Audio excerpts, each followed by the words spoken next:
તો રાજ્યમાં હજુ પણ ભારે વરસાદની શક્યતા વ્યક્ત કરવામાં આવી છે તો બીજી બાજુ લીલિયા શહેર તેમજ ગ્રામ્ય વિસ્તારમાં વરસાદની શરૂઆત થઈ ગઈ છે।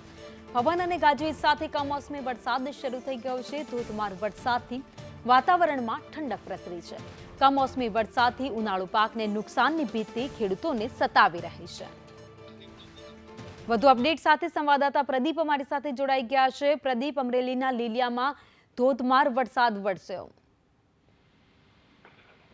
જે વાત કરીએ તો સમગ્ર ગુજરાતની અંદર હવામાન વિભાગની આગાહીના પગલે જે વરસાદ વરસી રહ્યો છે ત્યારે 5 તારીખથી 8 તારીખ સુધી જે ભારે પવન સાથે વરસાદની આગાહી કરવામાં આવી છે ત્યારે અમરેલી જિલ્લાની અંદર પણ વરસાદનું આગમન થઈ ચૂક્યું છે। આજે જોઈએ તો વહેલી સવારથી જ લીલિયા અને આસપાસના વિસ્તારોમાં આજે છે વાતાવરણ અચાનક પલટાયું હતું અને આજે ઘનઘોર વાદળો વચ્ચે ધોધમાર વરસાદ છે જે પડી રહ્યો છે ને હાલ જોઈએ તો નાવલી જે મુખ્ય બજાર છે તેમાં નદીઓની માફક જે આજે પાણી વહી રહ્યા છે ત્યારે ખેડૂતોમાં પણ રવિ પાકને લઈને ક્યાંક ને ક્યાંક ભીતિ જે છે એ સેવાઈ રહી છે। જી, આભાર માહિતી માટે।